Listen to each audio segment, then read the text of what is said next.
Welcome to TBK Career Point. So now we are going to discussing about correlated subquery.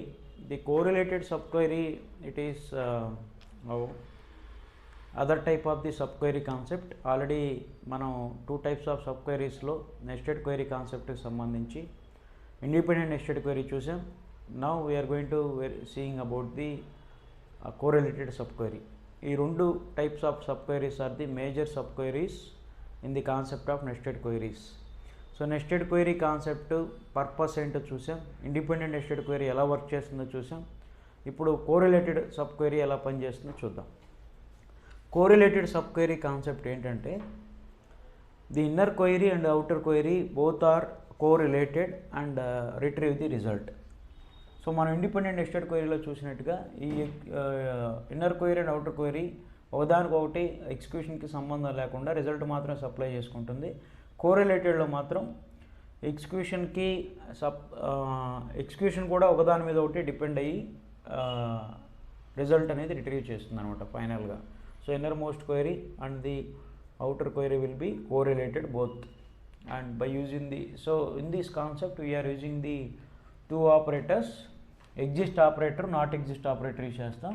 మనం independent nested query కాన్సెప్ట్లో not in operators use చేసాం. Not in operators use చేసాం మేజర్గా. These two are the powerful are the usual operators using in the independent nested query and the correlated sub query. ఇప్పుడు correlated sub query మీద work చేద్దాం. Work చేసే ముందు మనకి జనరల్గా మనం తీసుకున్న టూ టేబుల్స్, ఎంప్లాయ్ టేబుల్ ఒకటి ఉంటుంది, డిపార్ట్మెంట్ టేబుల్ ఒకటి ఉంటుంది. ఈ ఎంప్లాయ్ టేబుల్, డిపార్ట్మెంట్ టేబుల్లో ఉన్నటువంటి వాల్యూస్ మీద బేస్ చేసుకొని మనం క్వెరీ రాద్దాం. సో ఇప్పుడు క్వెరీ రాసేటప్పుడు select star from employ, okay, where. So now we are going to take in the operator exist, where exist. Now we are writing the subquery, select star from emp comma department where emp dot eid equal to department dot EID. This is the correlated sub query. ఇక్కడ ఒకసారి మనం verify చేస్తే this is called outer query and this is called inner query. ఈ inner query execution అనేది it is related to the outer query. ఇక్కడ employee table use చేస్తాం. ఇక్కడ మన ఇన్నర్ క్వెరీలో కూడా ఎంప్లాయ్ టేబుల్లో ఉన్నటువంటి వాల్యూస్ని చెక్ చేస్తూ ఉంటాం కాబట్టి సో ఇన్నర్ క్వెరీ ఎగ్జిక్యూట్ చేయడానికి it is going to verifying all the time. It is going to connecting with the outer query and printing the details. So these two are the correlated subqueries. ఈ first inner query అనేది ఎలా execute అవుతుందో చూద్దాం. Select star from EMP comma department where EMP dot EID equal to department dot EID. This is the employee table and this is the department table. ఈ రెండు టేబుల్లో నుంచి combinations తీసుకున్న తర్వాత where EMP dot EID, EMP employ టేబుల్లో ఉన్నటువంటి ఈఐడిని, department టేబుల్లో ఉన్నటువంటి ఈఐడిని రెండింటినీ కనుక వెరిఫై చేస్తే సో మనకి వాల్యూస్ కనుక ప్రింట్ అయితే, సో ఇక్కడ వాల్యూస్ కనుక మ్యాచ్ అయితే అంటే ఈక్వల్ టు ఆపరేటర్ అదే అనమాట. సో ఈ equal to EID equal to EID, employee టేబుల్లో ఉన్నటువంటి ఈఐడి, డిపార్ట్మెంట్ టేబుల్లో ఉన్నటువంటి ఈఐడి ఒకటేనా అని చెక్ చేస్తుంది. So this is and this will be checked, and this operator, this value and this value be verified, this value will be verified. So ఆ condition ఎప్పుడైతే true అవుతుందో so this is called exist. అందుకనే మనం ఇక్కడ రాసాం wear exist operator అంటే ఏంటంటే if this condition is true, ఇది కనుక ట్రూ అయితే నాకేం చేయాలి, సెలెక్ట్ స్టార్ ఫ్రమ్ ఎంప్లాయీ టేబుల్లో ఉన్నటువంటి ఆల్ డీటెయిల్స్ని ప్రింట్ చేయండి అని చెప్తున్నాను. So exist operator it indicates about true. So ఇప్పుడు ఈ కండిషన్ మనం చెక్ చేద్దాం. చెక్ చేసిన తర్వాత ట్రూ ఆ ఫాల్సా వెరిఫై చేద్దాం. ఇది ఎగ్జిస్టా నాట్ ఎగ్జిస్ట్ అని చెక్ చేద్దాం. ఇది ఎగ్జిస్టా కాదా అని చెక్ చేద్దాం. ఇప్పుడు ఎంప్లాయీ టేబుల్ ఉన్నటువంటి ఐడి 1 ఇక్కడ డిపార్ట్మెంట్ టేబుల్లో ఉందా లేదు, 2 ఉందా లేదు, 3 ఉందా లేదు, 4 ఉందా లేదు. సో మనం employee ID equal to department ID yes, no, it is not correct. అంటే ఈ మ్యాచ్ చేసిన తర్వాత ఏమైనా రికార్డ్స్ మ్యాచింగ్ ఉన్నాయా, ఎంప్లాయీ ఐడీస్ మ్యాచింగ్ లేవు.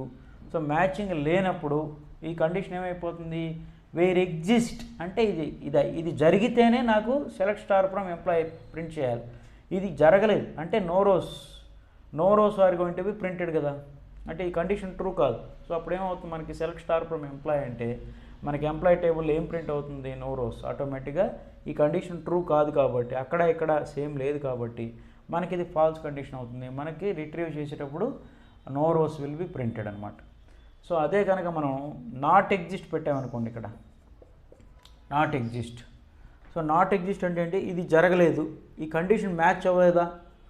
ఇప్పుడు 1 అనేది లేదు, ఎస్ ట్రూ, 2 లేదు ట్రూ, 3 లేదు ట్రూ.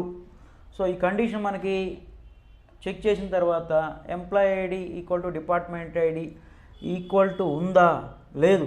లేకపోతే not exist. If it is not exist print all rows from the employee table, అంటే ఇది జరగలేదు. So it is not happened.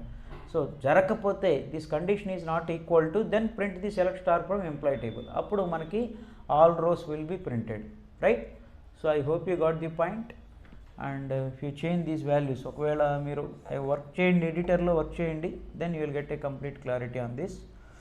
ఇక్కడ వాల్యూస్ మనం 1, 2, 3 ఇచ్చామనుకోండి. ఇప్పుడు ఈ కేసులో ఏమవుతుందో ఒకసారి వెరిఫై చేయండి. Select star from employ where exist this condition. ఈ కండిషన్ ఎగ్జిస్టా కాదా, 1, 2, 3, ఎస్ 1 ఉంది, 2 ఉంది, 3 ఉంది. సో 3 రికార్డ్స్ అయినా ఉండని, 2 రికార్డ్స్ అయినా ఉండని, అట్లీస్ట్ 1 రికార్డ్ అన్న కండిషన్ ఎగ్జిస్ట్ అయితే so select star from EMP employee టేబుల్లో ఉన్న ఆల్ రోస్ ప్రింట్ చేయండి అంటే, సో ఈ కండిషన్ బేస్ చేసుకొని మనకి మ్యాచ్ అవుతుంది కాబట్టి then this condition is exists. This is exist కాబట్టి the values will be printed. So not exist రాసినప్పుడు ఈ కండిషన్ జరగకపోతే మనకి అవుటర్ క్వెరీ ప్రింట్ వర్క్ అవుతుంది. సో ఈ కండిషన్ ఎగ్జిస్ట్ అన్నప్పుడు, ఇది కనుక జరిగినప్పుడు మనకి ఇక్కడ ఎంప్లాయీ టేబుల్లో ఉన్నటువంటి వాల్యూస్ ప్రింట్ అవుతాయి. ఒక్క మాటలో చెప్పాలంటే మనకి ఈ కండిషన్ బేస్ చేసుకొని ఇది ఎగ్జిస్ట్ అయితే మనకి అవుటర్ క్వెరీలో రిజల్ట్ వస్తుంది, ఇది నాట్ ఎగ్జిస్ట్ అయినా మనకి రిజల్ట్ వస్తుంది. దాన్ని బేస్ చేసుకొని మనకి మన టేబుల్స్లో ఉన్నటువంటి డేటాను బేస్ చేసుకొని ఎగ్జిస్టా నాట్ ఎగ్జిస్టా, మన కండిషన్ ఎగ్జిస్టా నాట్ ఎగ్జిస్టా అన్న దాని ప్రకారం వాల్యూస్ ప్రింట్ అవుతాయి. So that is we need to understand the correlated sub query కాన్సెప్ట్లో మనం తెలుసుకోవాల్సిన ఫండమెంటల్ పాయింట్ ఏంటంటే, both the queries inner most outer queries both are correlated, ఒకదానికొకటి రిలేట్ అయి ఉంటాయి. కండిషన్ బేస్డ్ రిజల్ట్ ప్రింట్ అవుతుంది అనమాట. ఎగ్జిస్ట్ ఇది జరిగిందా, ఇక్కడ ఏమైనా మనం ఈ కండిషనే కదా, ఈ క్వెరీ కదా, మనం వేరే క్వెరీ రాసినా కూడా అది కనుక జరిగితే మనకి అవుటర్ క్వెరీ ఇక్కడ ఏం అడుగుతాం అది ప్రింట్ అవుతుంది. ఇది లేకపోతే అక్కడ మనకి దానికి రివర్స్ రిజల్ట్ ప్రింట్ అవుతుంది. సో ఎనీహౌ నేను తీసుకున్న 2 ఎగ్జాంపుల్స్లో రాసిన క్వెరీ ఇది. ఇలా మనం మల్టిపుల్ క్వెరీస్ రాయొచ్చు, మీరు కూడా మల్టిపుల్ క్వెరీస్ని ట్రై చేయండి. So please verify on the editor how it is working the independent nested query or correlated nested query అనేది ఎలా వర్క్ అవుతుందో please work on the editor and get a better practice from the editor. So that's all about the correlated subquery, and these are important points we need to understand. Which are the operators are using in the independent nested query and what are the operators will be used in the correlated subquery, and why we need to go for the subquery and fundamental points మనం note చేసుకోగలిగితే so that is better for us in view of the academic point of view or the placement point of view or any competitive examination. That's all about this query concept, and I will go to the next concept in the next video. Thank you all.